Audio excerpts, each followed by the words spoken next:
Davis, welcome to the latest episode of Cut to the Chase. Today we got episode number 80, and well, tell you what, we were inundated on requests for questions for what we could talk about today, because you very gently and very kindly gifted a bottle of Dom Pérignon. Guess what? I have actually never seen one of these in the flesh. I had to open it and I was very careful because that's a $500 bottle, right? But quiet, because I stole it off the wife. Okay, well, the wife doesn't listen to our podcast, so she probably will never find out. Hi, Fiona. But hey, look, Warren, was it from the Tron? Pleasure. Good man. Good man, good man. And what did he say? What did he ask us to talk about today? Dealing with unrealistic buyers. Ooh, plenty and of you them around. can't blame them, right?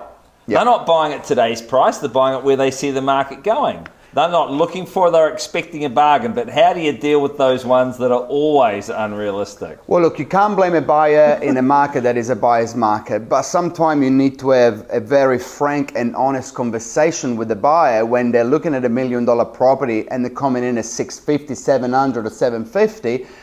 I'm always very honest. Like, what? Sorry? Did you say 750? And like, yeah, it's a buyer's market. And I'm like, okay, look, I'm not here to argue. I respect your decision, but I'm happy to agree to disagree, because for $750, I can buy a 2-bedroom unit. We're looking at a 4-bedroom, 2-bathroom house. Now, are you actually being serious here? And I called them out, and with all due respect, are you actually being serious here, or are you having me, try it out with me? No, this is the market. This is where it is. And I'm like, look, I don't want to waste you any time with this property, because frankly, I believe that this property is worth $1 million plus. So how about I'll make a time to show you some, smaller property in not as good location that you can buy for $750, and we can have a crack at doors and then see what they say.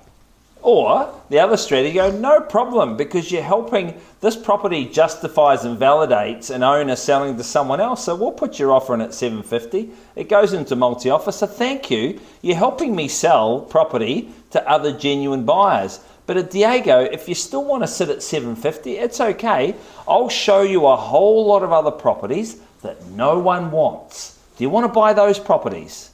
Correct. Because quality homes are always undiminished in their popularity. So once they feel as though, hey, I'm helping others succeed in this marketplace, then they'll either jump up, or there's nothing wrong with retiring them, because sometimes you're more motivated to sell them a house than they are to buy, because some people just love the attention, eh? Correct.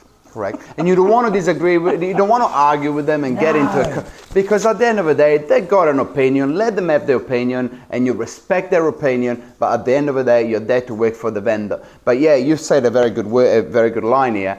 At $750, you're going to be helping the other buyer in a multi-offer to own the property, because you're coming so low, and the other buyer might be coming obviously closer to the asking price, and the vendor will of course work with them. Well, by law of comparison, it just makes their really good buy at $950 seems so much better when I put $750 in front of them. But here's the thing, a lot of buyers are, when you're having a little bit of a conversation, discussion, I don't want to call it an argument, but you're obviously putting a case forward on behalf of your vendor, which employs you. I always use these words because you hear agents, buyers that say, oh, but the agent didn't want to present the offer. We've got a legal obligation to present an offer, and I always use these words to cover my backside, and I say, if you want to present an offer at $750, I've got a legal obligation to present it to my vendor. Yeah. So you actually cover yourself. That is not that you don't want to present the offer, but at the same time, you want to bring them up on price, because obviously they're unrealistic, and that's what Warren is. Well, and you're not going to get in your beautiful car and drive halfway across town, right? You're going to send it to them, DocuSign, thank you, takes 5 minutes, there you go.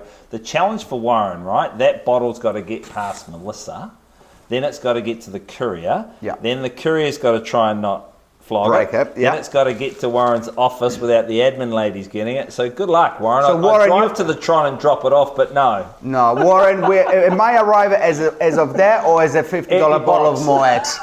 No, we'll courier. You gifted it. I will spend the money to courier. It will come to you this week. Thank you so much for requesting today's topic. Episode number 80, we're getting close to 100. We got to do something special for 100. Trip to Vegas? What about a 100 minutes long episode? No, that's not what Cut to the Chase is all about. Thank you for watching. See you next week. Ciao, ciao.